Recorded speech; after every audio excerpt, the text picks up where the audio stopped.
This program contains true stories of rescues. All of the 911 calls you will hear are real. Whenever possible, the actual people involved have helped us reconstruct the events as they happened. Use the police department.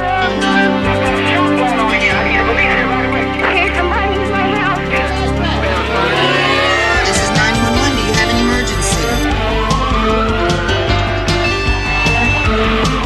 The motor vehicle accident. Chesterfield Emergency Service.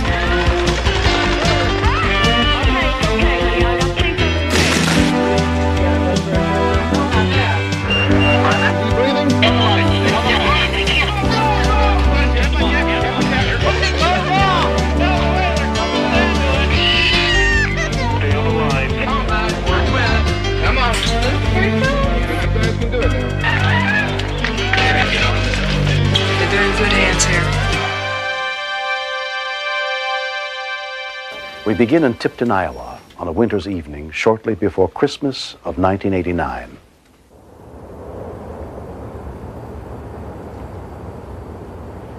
Hello, my name is Carol Edwards, and I work for a national opinion research firm. It was early in December.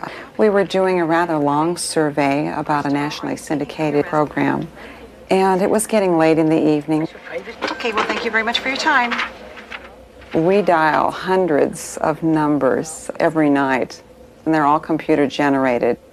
As Carol Edwards neared the end of her shift, she placed a call more than 1,500 miles away to Tempe, Arizona, to the next number on her list.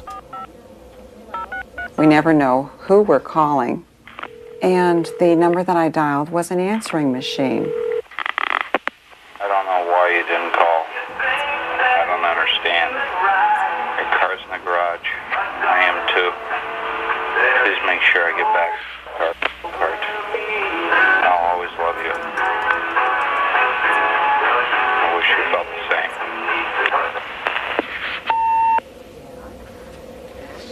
I thought, was this just a joke? Because sometimes you do hear some kind of unusual things doing this type of work.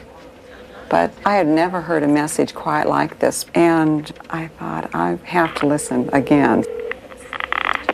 I don't know why you didn't call.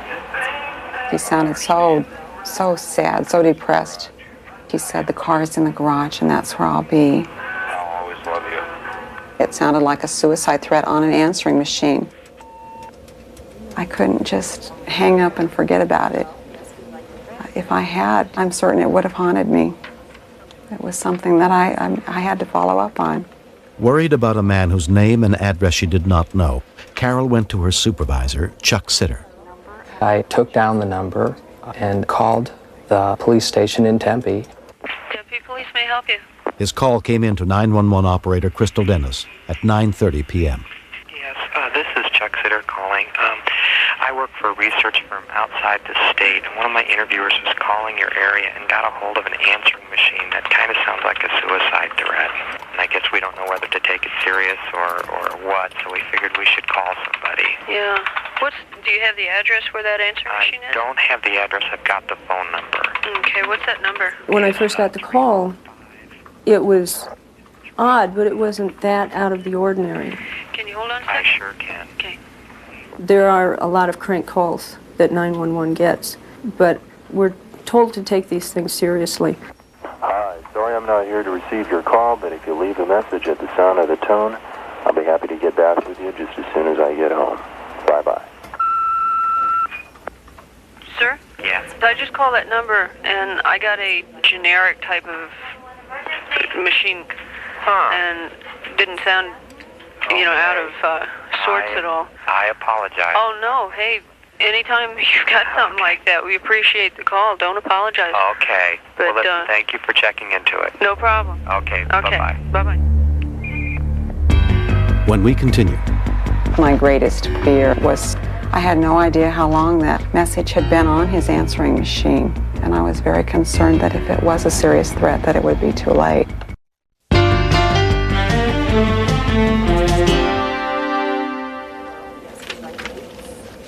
I walked over to Carol's station and I informed her that I'd reported the number, but she had said that it was a pretty typical answering machine message. And Carol got pretty distressed. And I said, "Oh, Chuck, did you hear the recording yourself? Because this was definitely not just any answering machine." And he said no, he had not dialed that number. So I checked the call record log and discovered that it was the wrong number that I had pointed out. This is the number. Tempe Police, may I help you? Ma'am, I had just called from the phone research company. Yes. They had given me the wrong number. I've just contacted the number 2, and it really is. If it's a joke, it's a real sick one. Oh, okay. The number is 345. Chuck gave Crystal the correct phone number. 35. Oh, okay. I'll hold.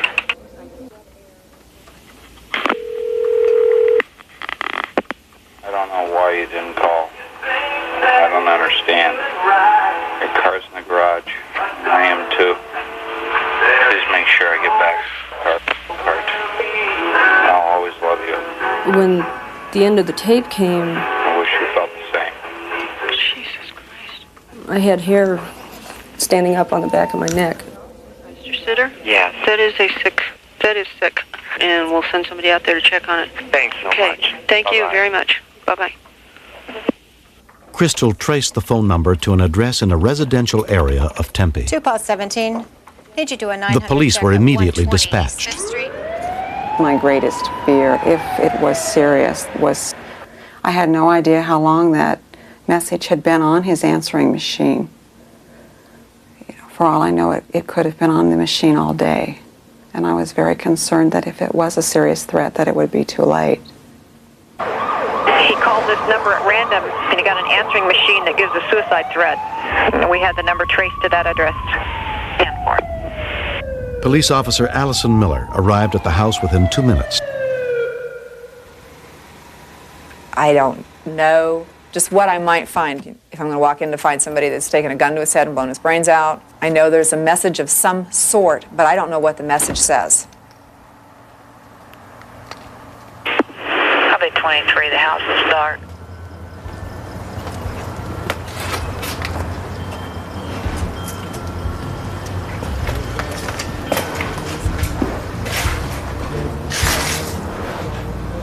There was music, country western song, and it was loud.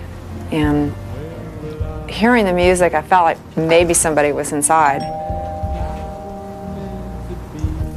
Didn't get any response. So I went back across the front of the house, and in doing so, you crossed in front of the garage door.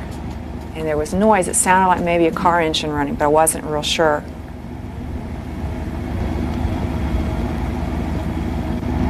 There was a car there, and it was running, but I still couldn't see anybody.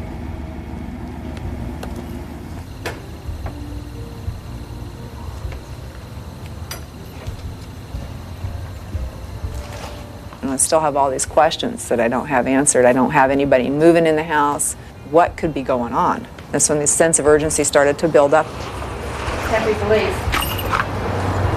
17, I've got an open back door. I'll be going inside. Car noise was real loud, so I went straight to the door that leads to the garage and opened it.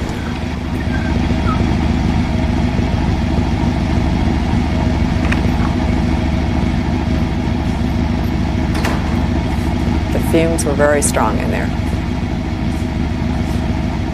And then I saw the victim leaning against the car on the side. I reached into the car and turned the car off. 17, I'm down. It says 17, rescue en route.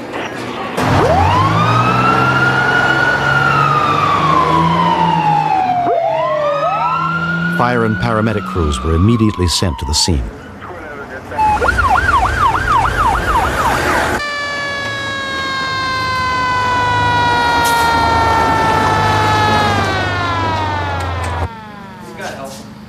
He was warm and he was breathing. I could tell he was alive.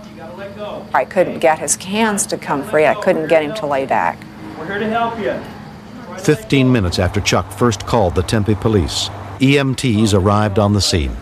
When we walked into the garage, so we literally had to pry his fingers and hands off of the car. Buddy, you gotta let go. Come on, let's go.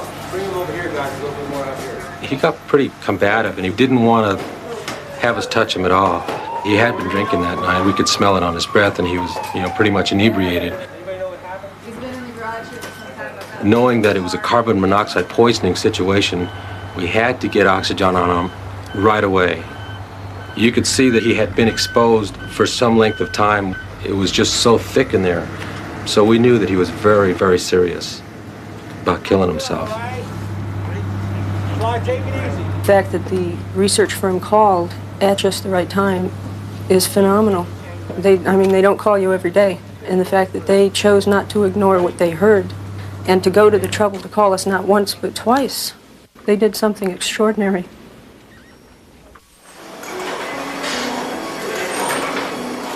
Despondent over a recent separation from his wife, the man had become suicidal. But his phone message could not have reached her in time. She never called him that night. After several weeks under the supervision of a psychiatrist, he is beginning to live his life again. Looking back, it was all a nightmare. I got to the bottom of the world. I felt lost. I felt alone. And I think probably the best lesson that I've learned out of this is I'm the one that's in control.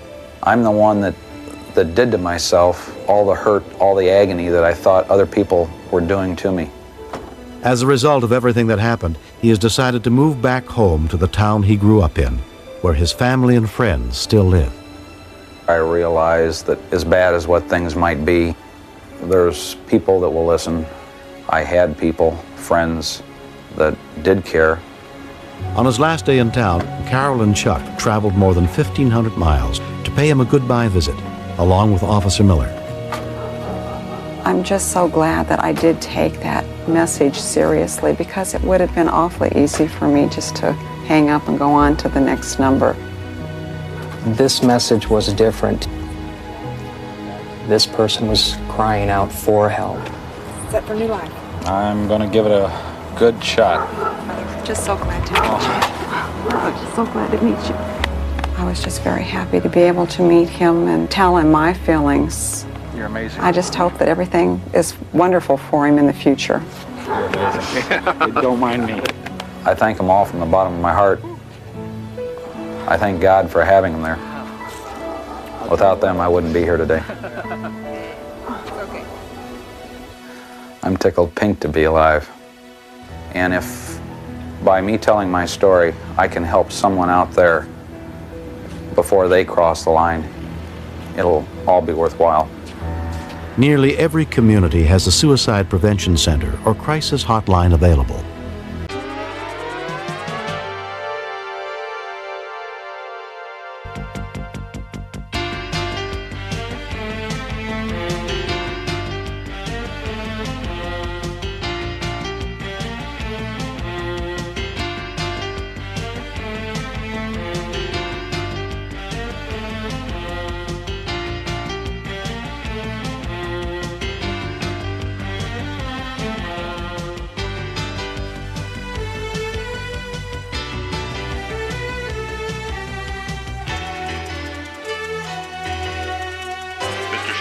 Step out of the car, please.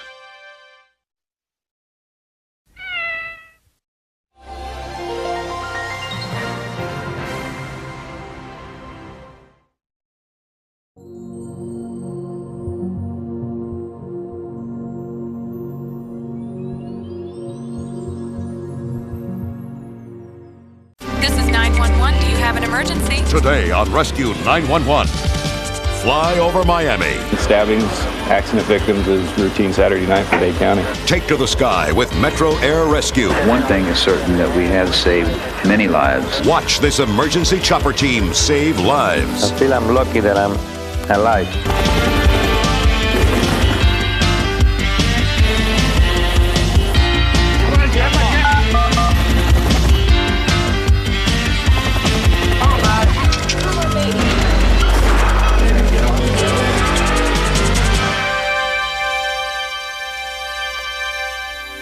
In Miami, responding to the scene of violent crimes is an everyday occurrence.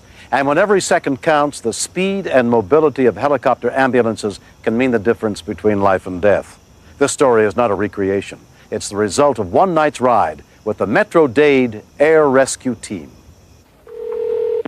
Dane County Police and Fire, do you have an emergency? Yes, it's an emergency. What is the emergency, please? Someone just got robbed. I'm in my car. What is the address where this happened? At 10:48 p.m., a call comes into 911. The guy had a gun. They just ran across the road, and I almost ran him over. Okay, what, he held the place up with a gun? Yeah. There was somebody screaming, and I saw him running with a suitcase and a gun. County Police and Fire. There was a shootout, and there's a man bleeding. He got shot? Yeah, there were 3 shots, and there was a man bleeding from the head. Dane County Police and Fire, do you have an emergency? 2 persons were shot in Burr Road. And More calls report a double shooting in the parking lot outside a restaurant. I'm just calling because they're lying on the floor. All right, we have officers on the way out there. When we continue. Shooting, stabbings, accident victims is routine Saturday night for Dade County. Why? Big city. Big cities are always busy.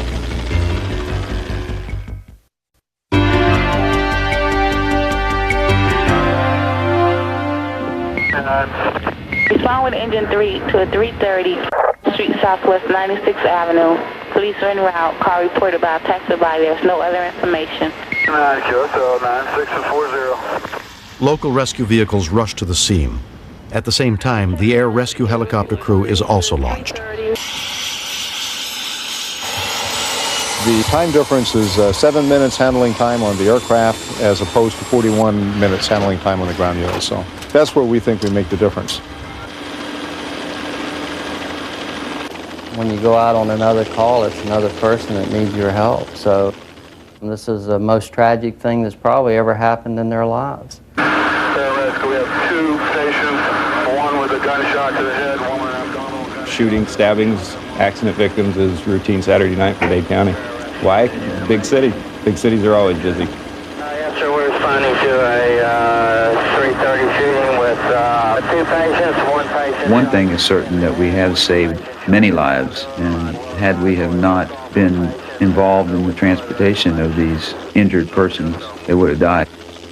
Okay, you're clear down right, yes, sir. The helicopter lands in a schoolyard. Okay, guys, we're stepping out. The 2 gunshot victims are transferred from a nearby rescue vehicle. The restaurant owner exited the business when he was approached from behind by a male. He was struck on the back of the head with a firearm and immediately turned around and began struggling with the subject.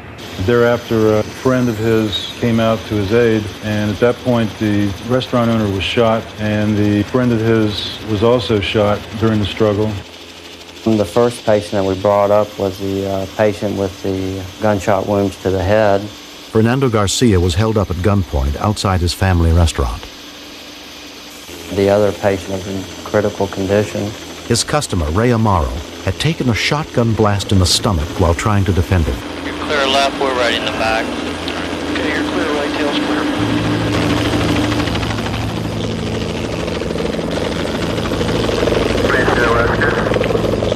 Air Rescue 2's lifted off with patients with an ETA of about 4 to 5 minutes at this time. Across the city, Jackson Memorial Hospital preps for their arrival. Number 1, a 36-year-old male. He has multiple pellet wounds from a shotgun to the lower left abdomen. There appears to be at least 10 entry wounds.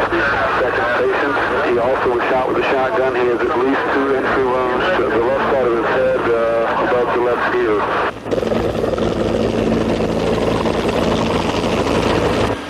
33 minutes after the first call for help, the med chopper lands on the roof of the hospital. Be unload. Okay, AC's off. When you get a patient who's unstable and they whisk them in here within a matter of 10 minutes of the injury, even if they're 30 miles away, and without them they die. No question.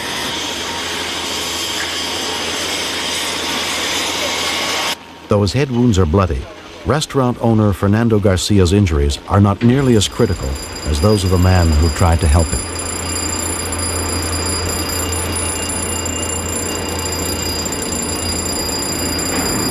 Got it? Yeah. The trauma surgeon on call is Dr. Robert Zeppa. Apparently some goons were waiting for the owner outside his restaurant. Picked him up in the parking lot, started to beat him, and this chap was a customer and apparently went to his help. Dr. Michael Stamos examines Ray Amaro. We're getting x-rays now. He's stable. But I went ahead and handled the gunshot wound of the abdomen because it sounded like he was going to need emergency surgery. He actually had what appeared to be a shotgun blast to his left upper quadrant of his abdomen with a fair amount of spread. Do me a favor, call 188-149, ask him to get down here right away. Explain to him what we're going to do. Elapse, repair whatever's injured. May have to remove spleen or whatever is injured. May get a colostomy.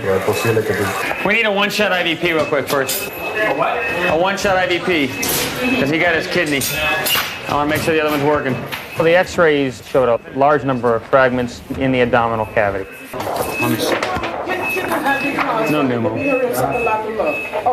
Okay, he's got priority one. What's he calling? Are you gonna? There may be multiple holes in the intestinal tract, and we got to close all of them. Just to leave one open is dangerous. Out of the way. Here, did somebody get the elevator? Yeah.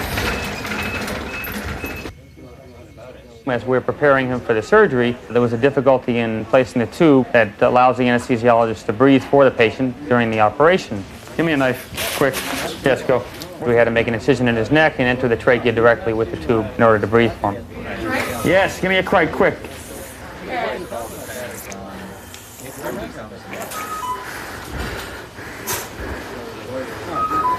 Give me a tube, quick. Give me a tube. Somebody give me a tube. Okay, it's in. Let's go. Damn it.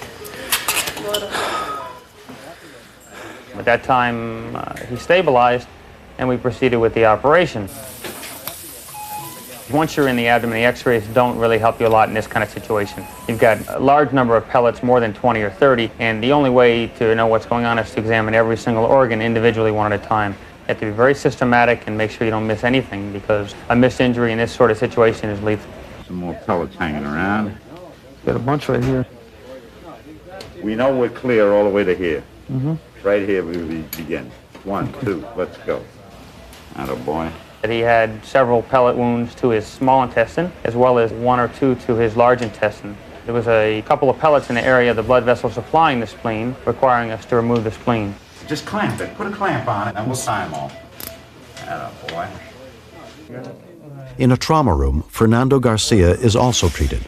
His wounds were all superficial. He was admitted and watched overnight carefully, seen by the neurosurgeons, and then he was discharged home the following day. I feel I'm lucky that I'm alive. He tried to save my life. No matter if I was the owner of the restaurant or no matter what I was. He don't know nothing to me, I don't know nothing to him. He was my customer, he know me, he did it all for me. Mr. Amaro, over the next couple of days, did very well. And about post-op day 2 or 3, he began having some respiratory problems. He then went on to develop a pneumonia.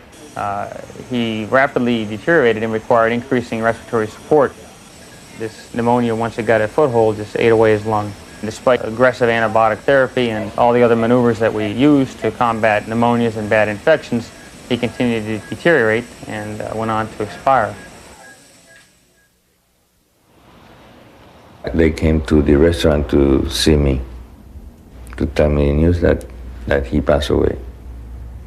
It's like you lost something big, something that you won't forget in all your life. I cried many days.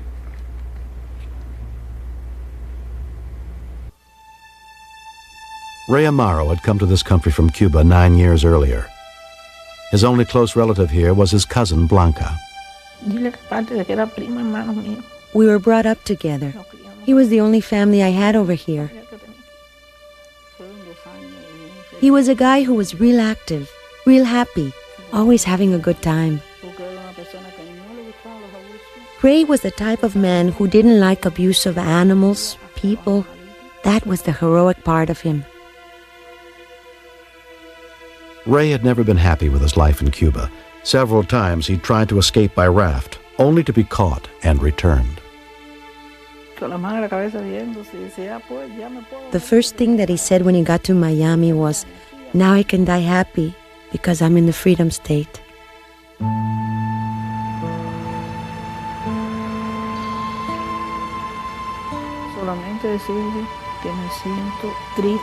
I really feel sad and at the same time happy because the love that he had planted all over was so great. I'm sure he did it for his fellow man, and he would have done it for any stranger. Paramedic Scott Harper found the news of Amaro's death hard to accept. We hate to lose anybody, so I was very surprised and shocked. We certainly had high hopes for him. This was a man that obviously was a caring person and wanted to do something for his fellow human beings and try to help them out in a moment of crisis. I am, really sad about this, but,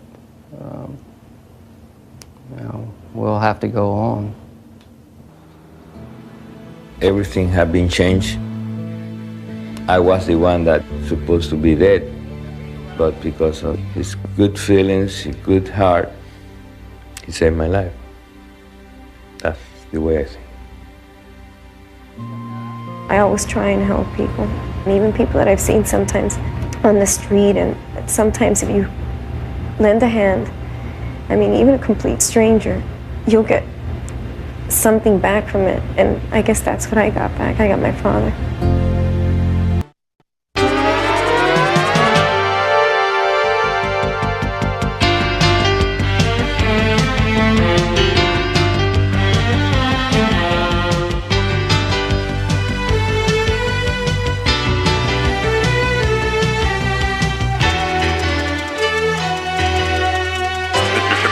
Step out of the car, please.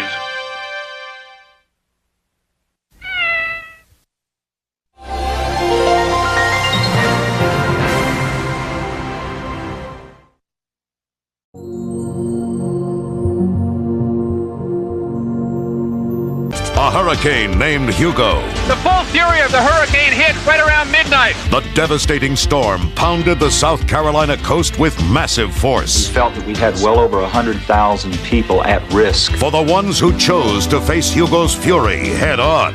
You could almost hear the school breathing. It will be a night they won't forget. I looked at another girl. I said, "We're gonna die." She said, "I know." On Rescue 911.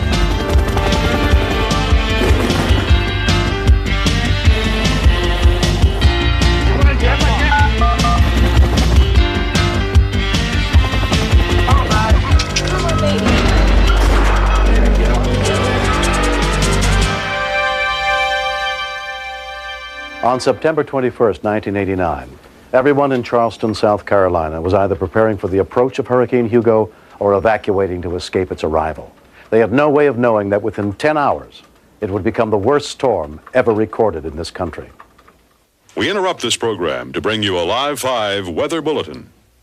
Emergency preparedness is ordering everybody in the low-lying areas of Charleston, the West Ashley area, to get out now. You no longer have a choice. You're being ordered out.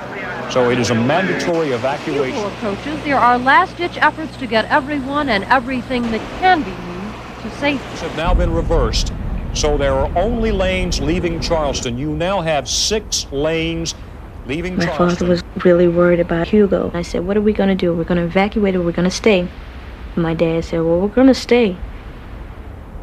My husband decided to make preparation for the storm. He should not have been working that hard because he knew he had a heart problem. He was almost finished with the drainage ditch, and he started pulling his chest a little bit. And I said, "Daddy, what's wrong?" He said, "I have a tightness in my chest." 19-year-old Charlotte Stewart convinced her father he needed to rest.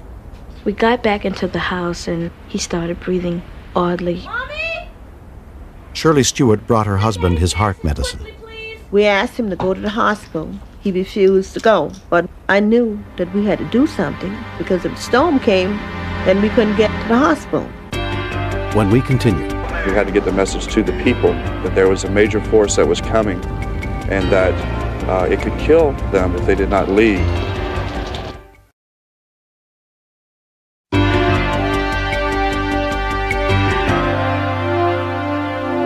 The Emergency Preparedness Office, let's go. Bill McCauley was the Deputy Public Information Officer that day. We had all kinds of media there. We had every major network, newspaper, radio, because we had to get the message to the people that there was a major force that was coming and that it could kill them if they did not leave. We have a news release from the shelter people from the American Red Cross. The shelter at Wando High School is filled to capacity. The Stewart women managed to convince Herman he needed to get medical attention. He was in pain, I could tell, but he would always try to hide his pain. Then he started breathing funny, and I touched him, and he collapsed. Mama, Daddy, are you okay? I was terrified. I was scared to death that my father was going to die. But 13-year-old Keisha remembered the CPR instructions she'd read on a calendar. I didn't know what I was doing, but when he started responding, I knew I was doing something right. I was surprised when I saw Keisha doing CPR. It was the best thing that could have happened in my life because she saved his life. Dennis Clark had prepared the hurricane evacuation plans. We felt that we had well over 100,000 people at risk from the storm. As Hugo neared Charleston, Herman Stewart was admitted to Roper Hospital and put in the intensive care unit. His wife, Shirley, could not stay. It was the most devastating time I've ever had in my life because I was worried about Hugo. I was worried about my husband. They said I had to leave before the storm started. The hardest part about it was leaving him alone and not being there for him.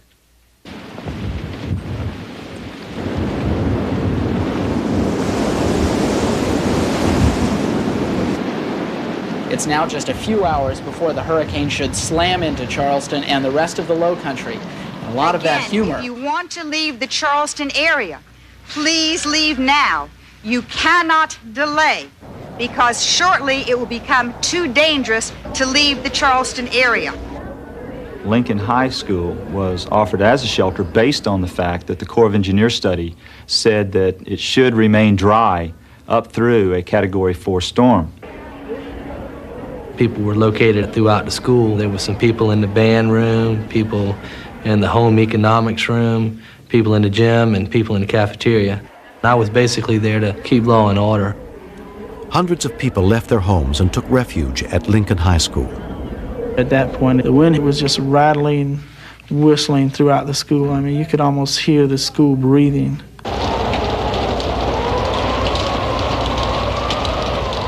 Hurricane Hugo is now a strong Category 3 hurricane. I repeat, a strong Category 3 hurricane. That means that we will have winds up to 132 miles an hour. We believe in county government that it is unsafe for you to travel and traverse the roadways. So By 9 p.m., it became too dangerous for anyone to go out in the storm. do not leave where you are.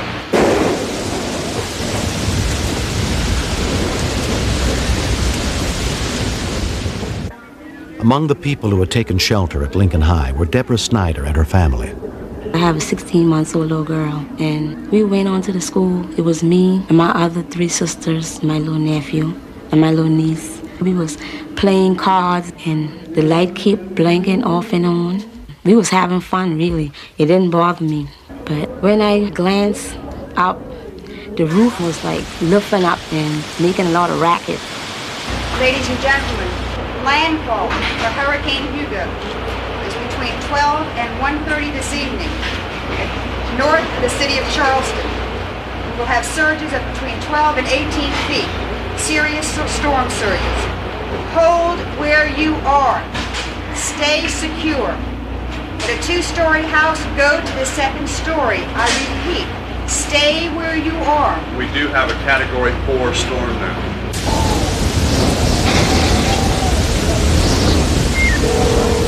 Anything you guys could do for a person when that roof falls? You got a house? No, sir. You just need to a part of the house. You need to another part of the house. No, sir. There's no way we can get anybody out there right now. Oh, Lord. When the hurricane finally hit, the calls really started coming in. Ain't nobody, sir. We had to tell them, you can't leave. You're going to have to stay right there until it's over now. You know, you don't have a choice. I understand that. It's a very solemn feeling to not be able to help when that's what you're committed to doing for the rest of your life. While Helen Moan worked at the 911 center, her 7-year-old son Darren was at a shelter with his godmother, listening to the shortwave radio. The children played all kinds of games. They explored the building. And every once in a while, we would all go to the back door and open the door and look out. At Roper Hospital that night, nurse Karen DiLorenzo Thames headed the intensive care unit. In the ICU, we have 14 critically ill patients that we know need to be taken care of. Mr. Stewart was admitted in the afternoon prior to the storm with a diagnosis of a heart attack. I'd say he was unstable at that point. The wind was whistling like I've never heard it before. Transformers were blowing up all over town. It's the most brilliant color aqua I have ever seen. At 9:40, the transmission system feeding Charleston failed. Roper Hospital was without power. But within seconds, its 5 emergency generators kicked in. In many parts of the hospital, lights were deliberately turned off, so power could be supplied to the areas that needed it most.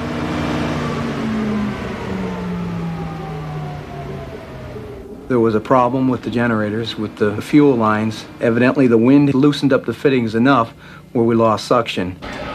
We knew we had a problem and we had to do something to resolve it quickly. If there wasn't any power, it could have been very dangerous to the people in these critical care areas. The full fury of the hurricane hit right around midnight when Hugo came ashore with sustained winds of 135 miles an hour. This is 6 miles inland.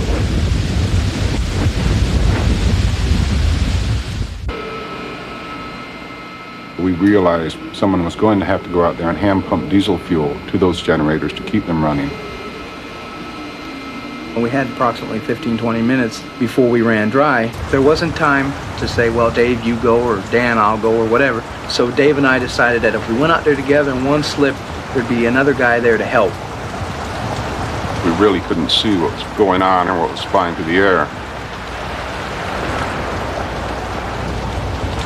The velocity of the wind was just unbelievable.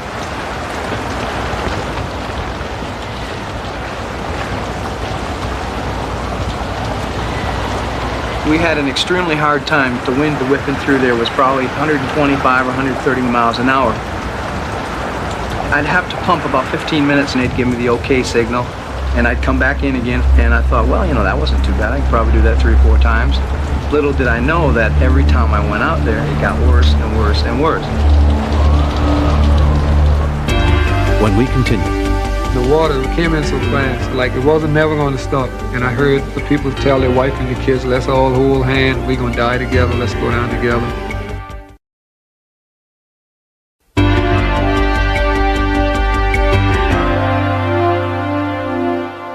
No one knew for certain how long Hurricane Hugo would last, nor how much damage it would do before its fierce winds were finally spent.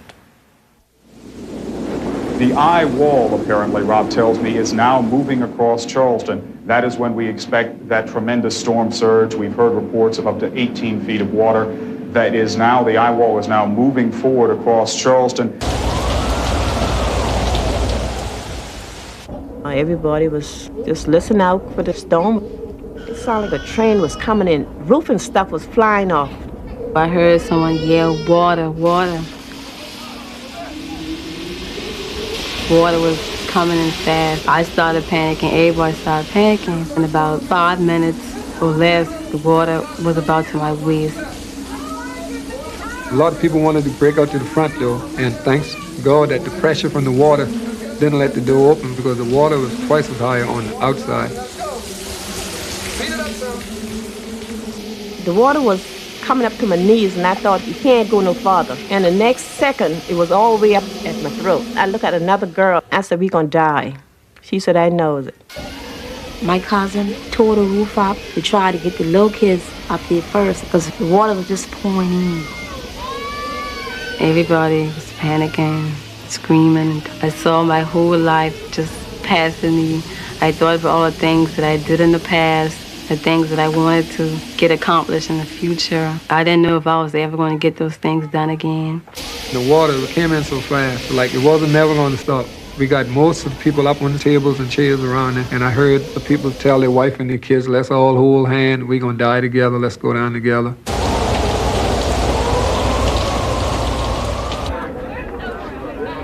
As the full force of Hugo slammed into Charleston about 11 p.m., it ripped part of the roof off the Emergency Preparedness Center.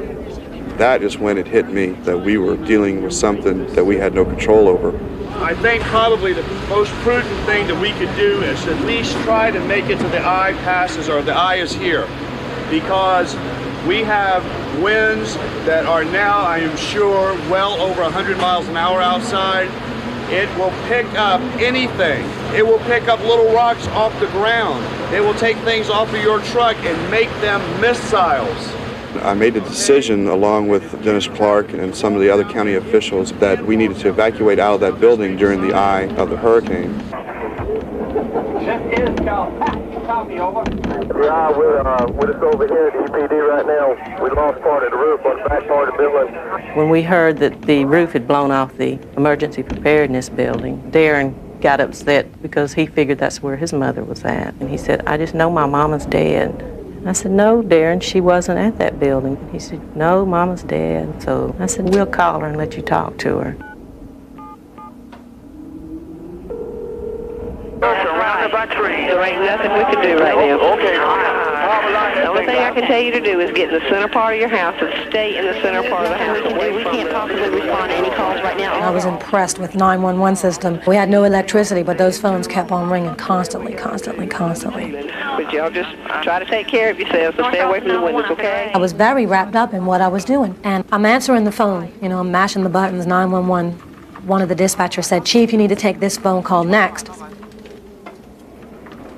Chief Mom. Hey, I have to say something to Darren. He's upset and worried about you. Okay, I feel the same way about him. Okay. All right. Hi, Mom. Hi, are you okay? My eyes swelled up right away. I started to cry right away. He wanted to know if I was still alive. Okay, I've been worried about you. Are you okay? Yeah. Okay. Mama has to go, okay? It's very busy. Here I am, Chief Moan, answering the phone call and being very authoritative, and then all of a sudden, it's like a slap in the face. Your mama. All right? Go ahead. All right. I love you. Give Mama a kiss. I'll call you as soon as I can, okay? Hey, everything's going to be all right, baby. All right? Okay. All right. I love you. Okay. Bye-bye. Oh, God. Before I hung up, I made sure he knew I was okay, and I made sure he was okay. And then it was right back to answering the phones again, you know. This is North Charleston Emergency. Battalion Chief Moan, can I help you, you know? North Charleston 911, operator 1. No, ma'am, we can't. It's too late. Two-story, one-story. Yeah. If you got a mattress you could pull across, get on it.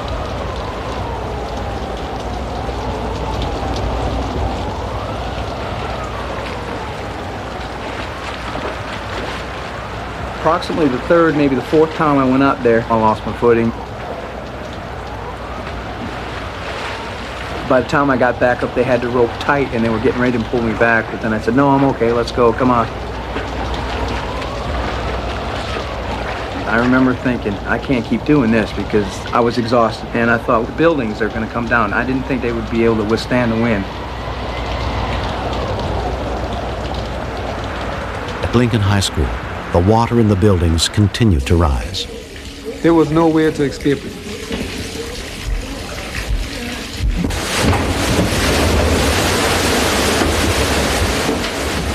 I went up on the windowsill as high as I could, and I looked outside and I was looking up at the water from my windowsill, and I saw the cars floating on top of each other outside. I thought the world was coming to an end.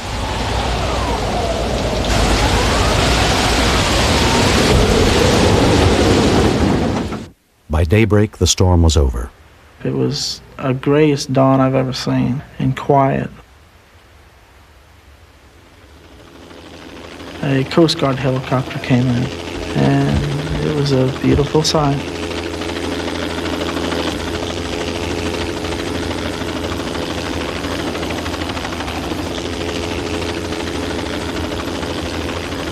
Nobody knew what we went through at Lincoln High School. More than 1,000 people had been sheltered at the school when it flooded. I was thinking that it was going to be a lot of bodies that morning floating. If everyone died, I didn't want to live. Amazingly enough, everybody said that their family was accounted for. And I remember a couple over there holding a small infant baby. I asked them, you know, can I hold your baby for a minute? They gave me the baby, and I remember holding the baby, and I started crying. As the waters subsided the next day, the people of Charleston returned to find what was left of their homes. Only 3 lives were lost in Charleston as a result of Hugo. For the Stewart family, the biggest relief that day was learning that Herman was going to be all right. When they told me that Keisha saved my life, I was very surprised. It made me really feel very proud. They could save the daddy life, so I think both of them was heroes.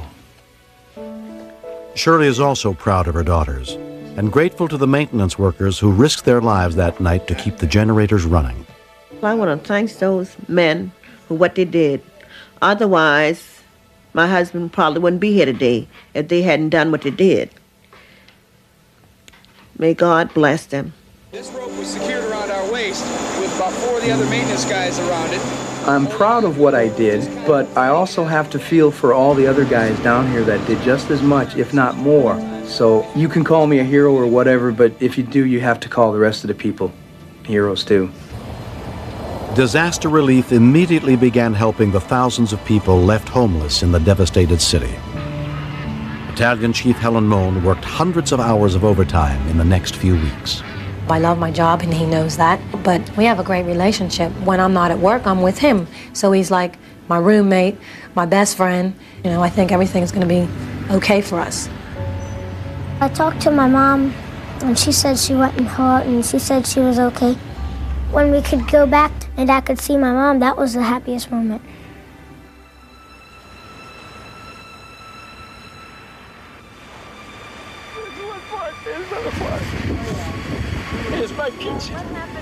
This hurricane have changed Charleston forever, but we have had many things happen in Charleston. We've had the Civil War, we've had a major earthquake, we've had a major fire. We've always bounced back. One of the favorite books that I've got at home is a pictorial book of Charleston that's entitled Come Hell or High Water. And I think that basically says that in Come Hell or High Water, we'll be back.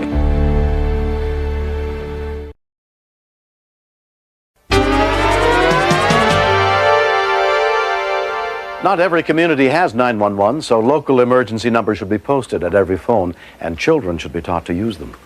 This series is dedicated to the real heroes who answer our calls for help and risk their lives to save the life of a stranger.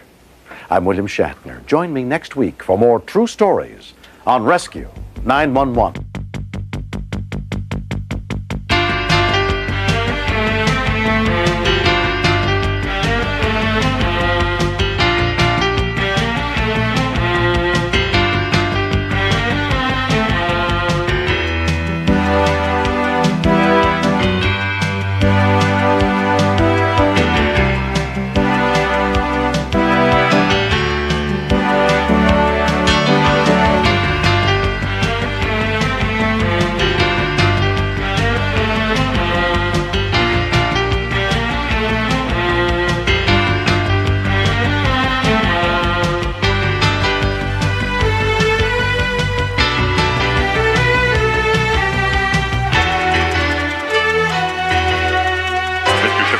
Step out of the car, please.